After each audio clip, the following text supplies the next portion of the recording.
आप सभी का खैर मकदम है आपके अपने official YouTube channel chalk and duster academy में एक बार फिर से। उम्मीद है आप लोग खैर वाफियत से होंगे और अपने एग्ज़ाम की जो है वो तैयारी कर रहे होंगे। आप लोगों का एग्ज़ाम है NVS TGT उर्दू टीयर 2 का, जो 28 मार्च को होना तय पाया गया है। उसके सिलेबस के बारे में काफ़ी सारे बच्चे कन्फ्यूज़न हैं और उसके साथ साथ बच्चों को लेके और भी काफ़ी सारे डाउट्स थे, तो उन्हीं सारी चीज़ों को मद्देनज़र रखते हुए आज के सेशन में आप लोगों से रूबरू हुआ हूँ। तो जो आपने टीयर फर्स्ट में जो आपने सिलेबस देखा था या देखा होगा, अगर नहीं देखा है तो मैंने टेलीग्राम पे शेयर कर दिया, वही जो है वो आपका TGT उर्दू का टीयर 2 का एग्ज़ाम का सिलेबस है उर्दू का, जिसमें 3 सेक्शन है, A, B और C सेक्शन है। सारे वहीं से जो है वो आपको सवालात मिलेंगे, चाहे उसमें ऑब्जेक्टिव के हों चाहे उसमें सब्जेक्टिव के हों। दोनों ही सवालात जो है वो आपको उसी सिलेबस के मद्देनज़र रखते हुए जो है वो आपको तैयार करने हैं। ऑब्जेक्टिव में मैंने आपको बताया था 60 क्वेश्चन होंगे और सब्जेक्टिव में आपको मैंने बताया था कि 10 क्वेश्चन होंगे और उनका जो है वो आपको जवाब रिटर्न में देना होगा। ऑब्जेक्टिव में देखा जाए तो उसमें नेगेटिव मार्किंग थी 0.25 की, या कह सकते हैं 1/4 की। इसके अलावा जो सब्जेक्टिव है उसमें नेगेटिव मार्किंग नहीं होती है, वो आपको जो है वो अपने हिसाब से उसके आंसर्स लिखने होते हैं। जितने वर्ड्स में आपको कहा जाता है उतने ही वर्ड्स आपको लिखने हैं। मैंने इससे पहले वाली वीडियो में भी आपको बताया था कि आप लोग दोनों की तैयारी कर सकते हैं, सब्जेक्टिव की भी और ऑब्जेक्टिव की भी। दोनों की classes chalk and duster academy पर अवेलेबल है। दोनों ही आपको जो है वो रिकॉर्डिंग फॉर्मेट में मिल जाएंगी, आप लोग जाके वहाँ से देख सकते हैं। नीचे डिस्क्रिप्शन में लिंक भी है। लिंक के बाद आपको अप्रूवल पेंडिंग मिलता है, पेमेंट करने के बाद आपकी वो अप्रूवल भी जो है वो एक्सेप्ट कर ली जाती है। इसके साथ साथ अभी जो आपके पास 20 दिन का वक्त बाकी है, इन 20 दिन में हम लोग ऐसा क्या करें जो हमारा सिलेक्शन हो जाए और हम लोग टीयर 2 में जो है वो क्वालिफाइंग कर पाएँ।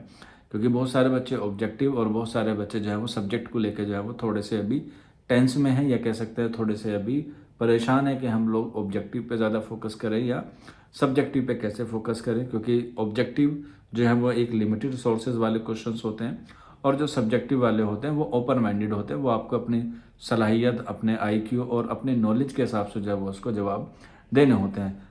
मेरा मानना यह है कि अगर आपका ऑब्जेक्टिव इंपॉर्टेंट है, या कह सकते हैं ऑब्जेक्टिव मजबूत है, तो आप लोग सब्जेक्टिव लिख सकते हैं। अगर आपका सब्जेक्टिव इंपॉर्टेंट है तो आप लोग ऑब्जेक्टिव भी जो है वो आराम से कर सकते हैं। लेकिन इन दोनों को मजबूत करने के लिए टाइम काफ़ी होना चाहिए। लेकिन अभी 20 दिन बाकी हैं, तो इन 20 दिन में आप लोग ऐसा क्या अचीव करें कि आपका स्कोर अच्छा है और आप लोग जो है वो एक अच्छे एग्ज़ाम को क्वालिफाई करके टीयर 2 के बाद इंटरव्यू में बैठ पाएँ। तो उसके लिए मैं आपको सजेस्ट करता हूँ कि जो मैंने बुक आपको बताई थी उसी बुक की तैयारी कीजिए। अगर वो बुक आपसे जो है वो पढ़ी नहीं जा रही क्योंकि काफ़ी लंबी है, तो आप लोग नोट्स भी परचेज कर सकते हैं। चौक एंड डस्टर एकेडमी के पास जो है वो नोट्स भी अवेलेबल हैं। आप लोग हमारे व्हाट्सअप नंबर 9045220432 पर व्हाट्सअप करेंगे तो आपको नोट्स भी मिल जाएंगे जो एग्ज़ाम ओरिएंटेड होंगे। क्योंकि जो सिलेबस NVS का है वही EMRS का है, वही TGT उर्दू DSSB का भी है।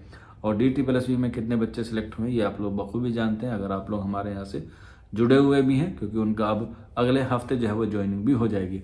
और हम भी चाहते हैं कि आप लोगों को जो है वो joining as soon as possible हो जाए। NVS TGT उर्दू का जो एग्ज़ाम होने वाला है 28 मार्च के बाद, पूरी प्रोसेस जो है वो होगी, उसके बारे में भी आपको बताया जाएगा।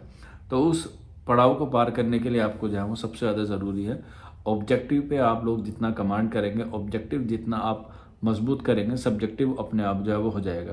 क्यों हो जाएगा? क्योंकि आपका ऑब्जेक्टिव में नेगेटिव मार्किंग होती है, तो उसमें अगर आपका गलत क्वेश्चंस हुआ तो उसमें जो है वो आपके नंबर माइनस में काटे जाएंगे, जबकि सब्जेक्टिव में ऐसा बहुत कम होता है। और सब्जेक्टिव जो है वो बच्चा आराम से लिख लेता है, क्योंकि वहाँ उसको अपनी सलाहियत, अपने एतबार और अपनी नॉलेज के हिसाब से वहाँ पे जवाब देने होते हैं। फॉर एग्जांपल आपसे पूछा गया, बताइए उर्दू पंजाब से निकली है, इस नज़रिए को अपने अल्फाजों में लिखिए, तो आप लोग बड़ी आसानी से लिख सकते हैं कि इसके जो है वो 2 पश मंज़र होते हैं। एक तारीख़ी पश मंज़र होता है, एक अदब के लिहाज से पश मंज़र होता है। अदब के लिहाज से जो है वो लिसानियात पे हम लोग ज़्यादा गौर व फिक्र करते हैं। तारीख़ पे हम लोग देखते हैं कि जब हिंदुस्तान पर मुसलमानों की आमद हुई तो वो सिंध के रास्ते से हुई। इसी तरीके से आपसे पूछा जा सकता है कि उर्दू अदब में जो है वो तनकीद का क्या अहमियत रखती है, या उर्दू के किसी तनकीद निगारी पर आप लोग रोशनी डालिए। तो आप लोग जानते हैं उर्दू में जो है वो सबसे पहले जो तनकीद के नमूने हमें देखने को मिलते हैं वो तज़किरों में देखने को मिलते हैं। उसके बाद जो है वो उर्दू की पहली तनकीदी किताब मुक़दमा शेर व शायरी आती है। इसके अलावा उर्दू नस्र का हवाला आप लोग बता सकते हैं। उर्दू की सबसे पहली नस्र की दास्तान जो है वो सब्र से लिखी गई, मुल्ला वजी ने लिखी, गोलकुंडा में लिखी गई। इस तरीके से आप लोग उसको जो है वो एक स्टेप बाय स्टेप करके लिख सकते हैं। शुमाली हिंद में उर्दू शायरी का इर्तिका लिख सकते हैं। किसी शायर की हालात ज़िंदगी आ सकती है, किसी शायर की जो है वो शायरी की खसूसियत आ सकती है, गज़ल की खसूसियत आ सकती है। तो ये आप लोग अपने 4-5 पॉइंट तैयार करके भी जाएँगे तो इंशाल्लाह आपको जो है वो 100% कामयाबी मिल जाएगी। ये आप अपनी तरफ से भी लिख देंगे तो एग्ज़ामिनर आपको नंबर दे देगा। लेकिन यहीं इसका जो दूसरा पहलू है वो है ऑब्जेक्टिव, जिसमें आपको जो है वो एग्जैक्ट आंसर देना होगा और एग्जैक्ट आंसर देने के लिए आपको एक्यूरेसी की सबसे ज़्यादा ज़रूरत होती है। और एक्यूरेसी बनती है आपकी प्रैक्टिस से, या फिर हम लोग कह सकते हैं टेस्ट सीरीज से, या फिर आप लोग एमसीक्यू से। क्योंकि पीवाईक्यू क्वेश्चंस बहुत कम है। 2022 में इसका पेपर हुआ था जब पैटर्न अलग था, लेकिन अब जो है वो पैटर्न भी अलग हो गया है और क्वेश्चंस का लेवल भी जो है वो अलग हो गया है। तो ऑब्जेक्टिव क्वेश्चंस को ज़्यादा से ज़्यादा मजबूत करने के लिए आपको ज़रूर है कि डेली आप कम से कम 200-300 क्वेश्चन जो है वो आपको लगाने हैं। अब ये लगेगी कहाँ से, आप चाहे तो किसी मार्केट में बहुत सारी किताबें हैं, आप वहाँ से लेके जो है वो इनकी प्रैक्टिस कर सकते हैं। या फिर मैं आपको बताऊँ एमए के जितने भी पीवाईक्यू क्वेश्चंस होते हैं सेंट्रल यूनिवर्सिटी एंट्रेंस टेस्ट के, वो आप लोग ले सकते हैं। यूजीसी नेट जेआरएफ के भी आप लोग जो है वो ले सकते हैं। सेट के भी ले सकते हैं, जो स्टेट एलिजिबिलिटी टेस्ट होता है, तो वहाँ से भी आपको जो है वो सवाल मिल जाएंगे। इसके अलावा अलग अलग जो स्टेट होते हैं उनमें टीजीटी के जो एग्ज़ाम होते हैं, पीजीटी भी आप कंसीडर कर सकते हैं, वहाँ से आप लोग जो है वो प्रैक्टिस कर सकते हैं। अगर आपको ये सारी चीज़ें फराहम नहीं है क्योंकि टाइम कम है, कम टाइम में आप लोग ज़्यादा से ज़्यादा क्वेश्चन चाहते हैं, तो आप लोग हमारी टेस्ट सीरीज़ भी ज्वाइन कर सकते हैं। जो टेस्ट सीरीज़ जो है वो आपकी डेली हमारे यहाँ पर हो रही है। टेस्ट सीरीज़ का लिंक भी आपको नीचे डिस्क्रिप्शन में मिल जाएगा। अगर वहाँ से नहीं हो पाता है तो आप लोग हमारे व्हाट्सअप नंबर 9045220432 पर हमसे रब्ता करके इन्फॉर्मेशन ले सकते हैं। और एनवीएस की एक हमारे पास ई बुक है जिसमें तकरीबन 1000 क्वेश्चंस के आसपास हमने तैयार किए हैं, आप वो भी परचेज़ कर सकते हैं। टेस्ट सीरीज़ आपका जो है वो 199 में है और ये ई बुक जो है वो हमारा 199 में है। जो टेस्ट सीरीज़ है वो आपका ऑनलाइन होता है और जो ई बुक है वो आपको पीडीएफ के माध्यम से आपको जो है वो मेल या फिर आपको व्हाट्सअप कर दी जाएगी। क्योंकि हमारा जो मकसद है वो आपका सिलेक्शन करवाना है और सिलेक्शन के लिए जो सबसे रामबाण इलाज है वो आपका ऑब्जेक्टिव।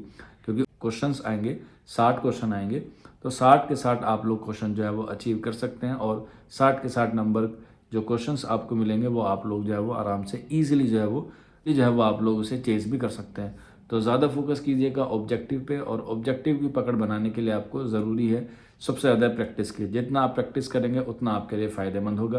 क्योंकि ऑब्जेक्टिव के बाद जो हमारा दूसरा पार्ट आता है सब्जेक्टिव, उसमें आप लोग अपने लिहाज से, अपने नॉलेज के एतबार से भी उसमें कुछ लिख देंगे तो आपको जो है वो 40 में से मिनिमम 25 या 30 नंबर आपको जो है वो मिलने तय है।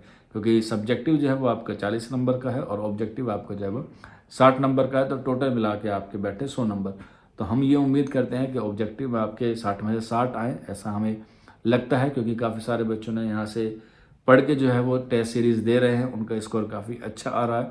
तो इसलिए मैं उस बिना पे कह सकता हूँ कि काफ़ी सारे बच्चे ऑलरेडी इनरोल हैं टेस्ट सीरीज़ में। आप भी इनरोल करेंगे तो आपकी वहाँ पर एक्यूरेसी बढ़ेगी, आपकी स्पीड बढ़ेगी, आप अपना टाइम को मैनेजमेंट करेंगे।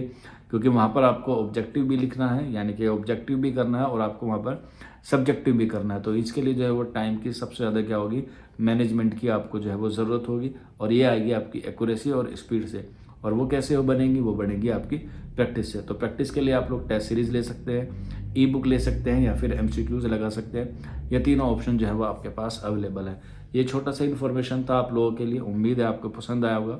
कोई डाउट है, कोई क्वेरी है तो आप लोग बराए मेहरबानी नीचे कमेंट बॉक्स में पूछ सकते हैं, या फिर आप लोग हमारे व्हाट्सअप नंबर 9045220432 पर हमसे रब्ता कर सकते हैं। आज के सेशन में इतना ही, मिलते हैं फिर आप लोगों से नेक्स्ट वीडियो में। तब तक के लिए शुक्रिया।